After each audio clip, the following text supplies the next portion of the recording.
속에서 모든 상황 속에서 주를 찬양할지라.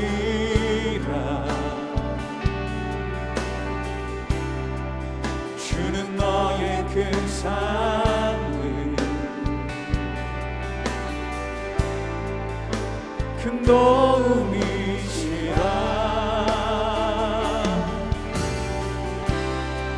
주의 얼굴 구할 때 주의 영을 부으사 크신 사랑 안에서 주를 보게 하소서.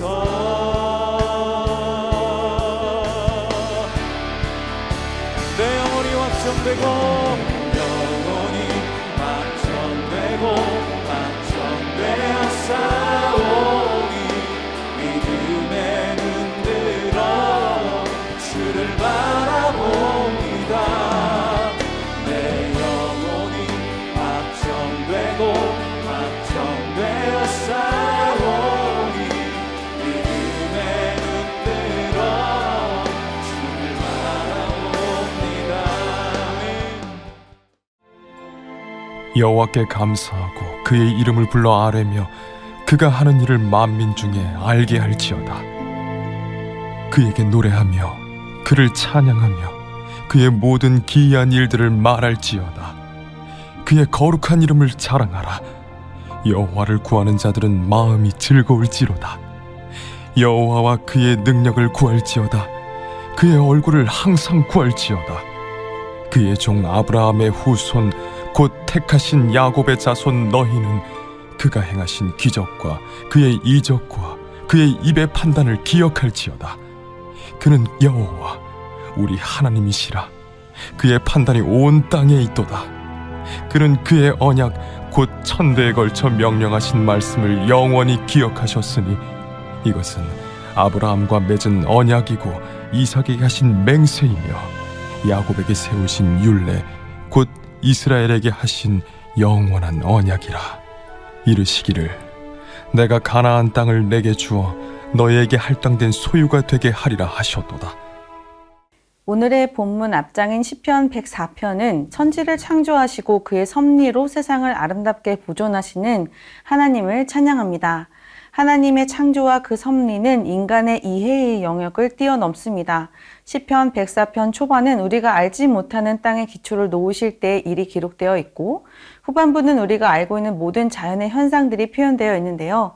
잠시 살펴보면 15절에서는 포도나무에서 포도가 열리는 것, 19절에서는 해와 달과 별이 서로 뜨고 지는 모습에 대하여, 21절에서는 젊은 사자가 먹이를 구하기 위해 부르짖는 모습, 25절에서는 크고 넓은 바다 속에 크고 작은 생물들이 살아가는 모습들에 대한 언급이 있습니다.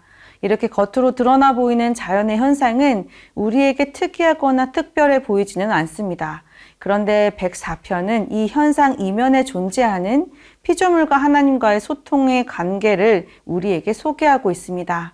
하나님께서 땅의 기초를 놓으시고 모든 면에 퍼져 있던 물들을 한 곳에 모이시게 하셔서 하늘과 바다 그리고 땅 골짜기가 생기게 되는데 하나님께서 골짜기에 샘이 흐르게 하시니 그 샘으로 풀도 자라고 땅에서 먹을 것이 납니다. 하나님께서 포도나무에서 포도가 열리게 하시니 사람의 마음을 기쁘게 하는 포도주를 마실 수 있었고 또 절기를 정하셨기에 해와 달과 별이 뜨고 집니다. 하나님이 정하신 이 절기에 따라 밤이 되었을 때에 젊은 사자가 나와 부르짖으며 자신의 먹이를 하나님께 구하고 바닷속에 살아있는 크고 작은 모든 생물들은 하나님께서 때에 따라 먹을 것을 주기를 바라며 살아가고 있습니다.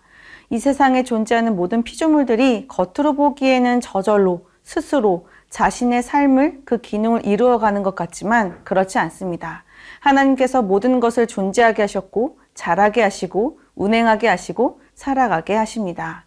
하나님 없이 존재하거나 운행하는 것도 없고 하나님의 손길이 미치지 않은 영역도 없으며 하나님이 알지 못하는 비밀스러운 곳도 없었습니다.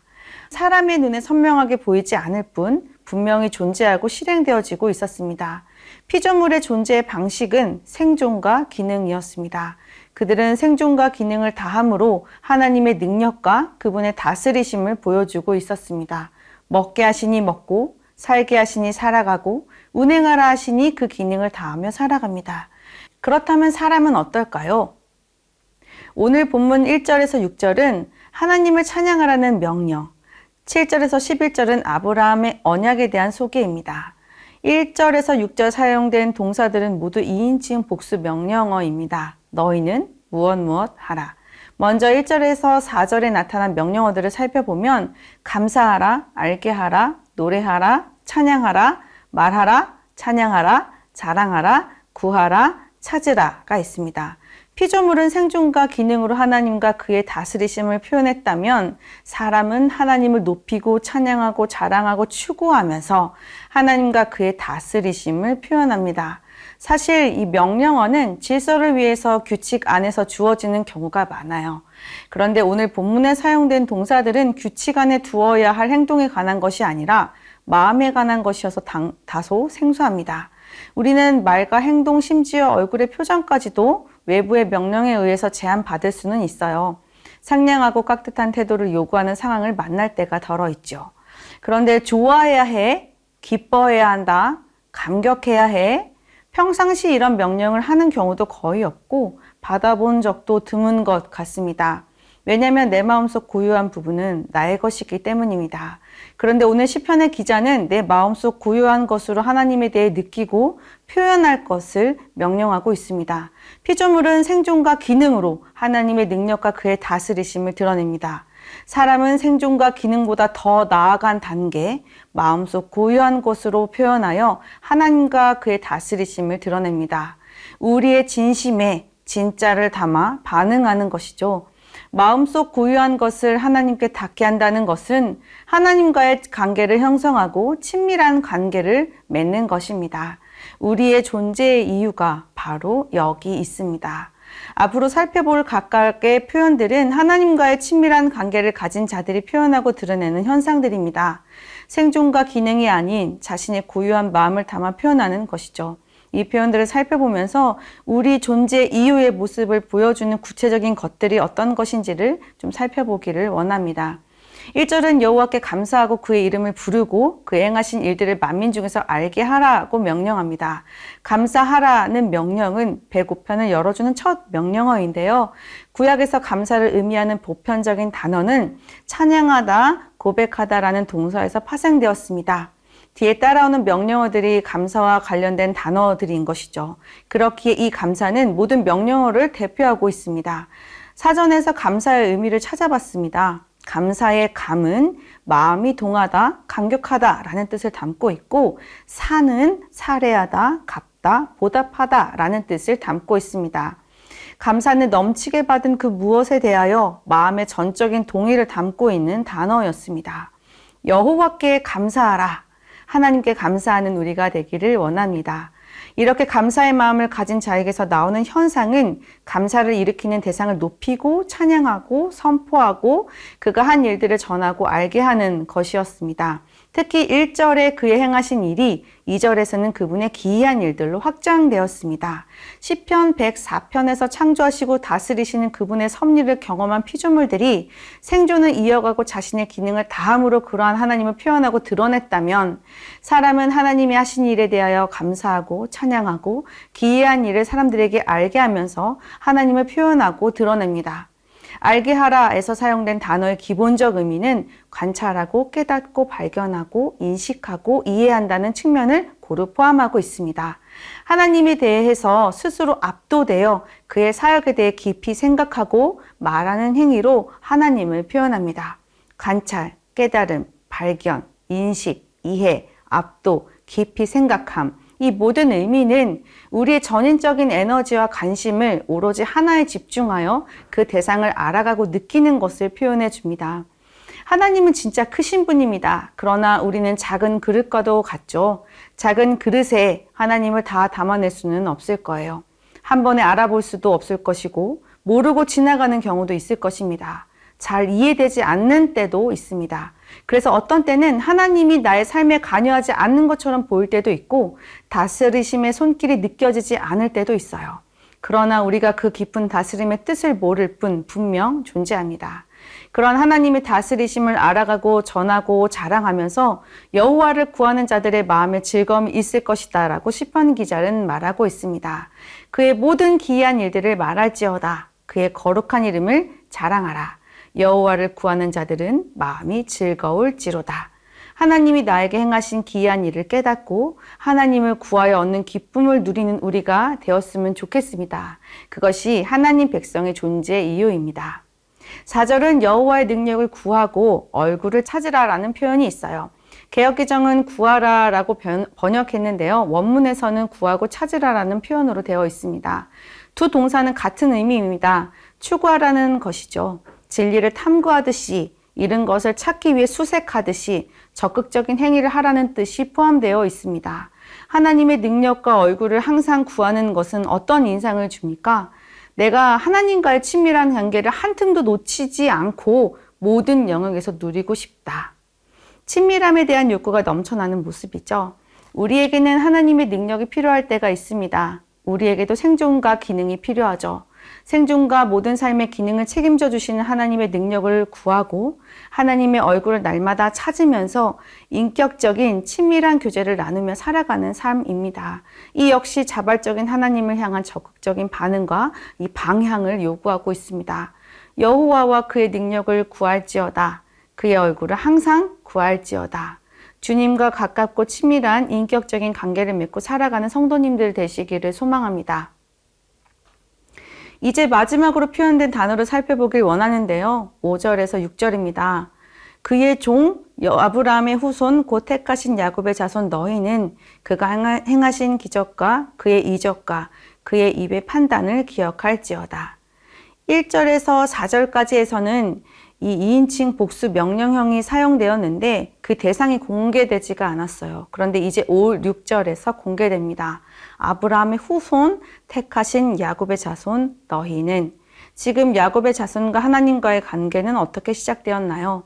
그들이 먼저 하나님을 찾은 것이 아니라 하나님이 먼저 아브라함을 선택하셔서 성립된 관계입니다. 104편의 피조물들은 모두가 하나님과의 관계를 맺고 있어요. 그런 원리라면 사람에게도 그런 원리가 적용돼야 하는데 그렇지 않습니다. 하나님의 주권으로 그분의 특심이 담긴 친밀한 관계입니다. 1절에서 4절에서 살펴본 명령어들, 감사, 찬양, 추구했던 것들의 결과가 바로 기억하는 것입니다. 7절을 읽어드리겠습니다. 그는 여호와 우리 하나님이시라. 그의 판단이 온 땅에 있도다. 여호와가 우리의 하나님, 나의 하나님이 되는 것은 언약의 공식 때문입니다. 하나님께서 언약을 통하여 이 친밀한 관계를 어떻게 유지하셨는지 8절에서 10절에서 소개하고 있습니다. 8절에서 10절 읽어드리겠습니다. 그는 그의 언약 곧 천대에 걸쳐 명령하신 말씀을 영원히 기억하셨으니 이것은 아브라함과 맺은 언약이고 이삭에게 하신 맹세이며 야곱에게 세우신 율례 곧 이스라엘에게 하신 영원한 언약이라. 하나님은 이 언약을 통한 맹세를 기억하셨습니다. 한 세대가 지나고 또 지나가도 기억하십니다. 천대에 걸쳐 기억하셨다라는 이 표현은 영원성을 표현합니다. 영원히 기억하십니다. 한 세대는 자신이 사는 기간 동안 하나님을 기억하고 지나가지만 영원히 살아계신 하나님께서는 모든 세대를 만나도 그 처음 하신 약속을 잊지 않으십니다. 언약이 깨지지 않고 유지되는 것은 하나님께서 영원히 기억하셨기 때문이에요. 우리가 하나님을 기억하는 것은 이런 하나님의 영원성을 유한한 우리의 그릇에 담는 것과 같습니다. 역사를 통해 그분의 하신 일을 기억하고 현재 매일매일 만나는 익숙하지 않은 현실 속에서 그 기억하고 있는 하나님을 신뢰함으로 살아갑니다. 그리고 그 기억의 힘으로 알 수 없는 형태로 다가오는 앞으로의 일들에 대해서도 담대히 맞서며 살아갑니다. 귀엽고 한계 속에서 유한한 우리가 위대하신 하나님과의 친밀한 관계를 이어갈 수 있도록 돕는 역할을 하는 것이 바로 기억입니다. 무한하시고 위대하신 하나님께서도 기억을 사용하셔서 그의 자녀를 이끌어 가십니다. 오늘 시편의 시인은 10개의 명령형 동사를 사용하여서 하나님을 찬양하고 선포하고 감사하고 자랑하라 라고 말합니다. 구원하신 하나님을 기억하고 구하고 그 마음의 즐거움을 누리라 라고 말합니다. 하나님의 하나님 되심을 인정하고 기억하고 그 하나님을 드러내 보이는 것, 가시화하는 것이 우리가 사는 이유, 존재의 이유입니다. 피조물과는 달리 사람은 하나님과의 언약의 관계를 통해 하나님의 능력과 다스리심을 보여주는 존재입니다. 생존과 기능을 다하기 위해서만 존재하는 것이 아니라 하나님과의 관계를 맺으며 살아가기 위해 우리는 존재합니다. 오늘의 이 말씀이 나는 도대체 이 세상에 왜 있는가? 나는 왜 사는가? 나는 무엇을 위해 살아가야 하는가? 그렇다면 나는 어떻게 살아가야 하는가? 이런 질문에 대해서 분명한 답을 제시하지 못했던 나의 답 없는 현실을 뛰어넘는 해답이 되기를 소망합니다. 하나님께서 우리를 피조물과 다르게 지으셨고 피조물과 다르게 대하고 계십니다. 좀 더 가까이 내게로 다가와 무한하고 풍성한 내 안에 넘치는 생명을 맛보라고 초청하시는 하나님의 초청에 기꺼이 응하는 우리가 되기를 소망합니다. 유한하고 없어지고 때로는 가치가 변하는 것들에 우리의 마음과 영혼을 걸지 말고 그 너머에 존재하는 무한한 가치와 영원함의 근원이신 하나님께로 가서 넘치고 넘쳐서 그 풍성함에 감격하고 감사할 수밖에 없는 은혜가 있기를 원합니다. 그렇게 사시는 오늘 하루가 되시기를 진심으로 소망합니다. 기도 제목을 가지고 함께 기도하시겠습니다. 이 세상을 만드시고 우리를 다스리시는 하나님, 전심을 다하여 하나님과 친밀한 관계를 맺고 살길 원합니다. 감사하고 찬양하고 주의 주되심을 알게 하고 자랑하고 선포하는 삶을 살게 하셔서 하나님과 깊은 관계를 맺으며 풍성한 하나님의 은혜를 누리는 기쁨을 허락하여 주소서. 아멘. 영원하신 하나님, 주님의 기억이 오늘을 살고 있는 우리에게까지 구원의 감격으로 살아갈 수 있도록 돕습니다. 우리도 주님을 기억함으로 유한 속에 영혼을 담으며 사는 은혜를 누리게 하소서. 아멘.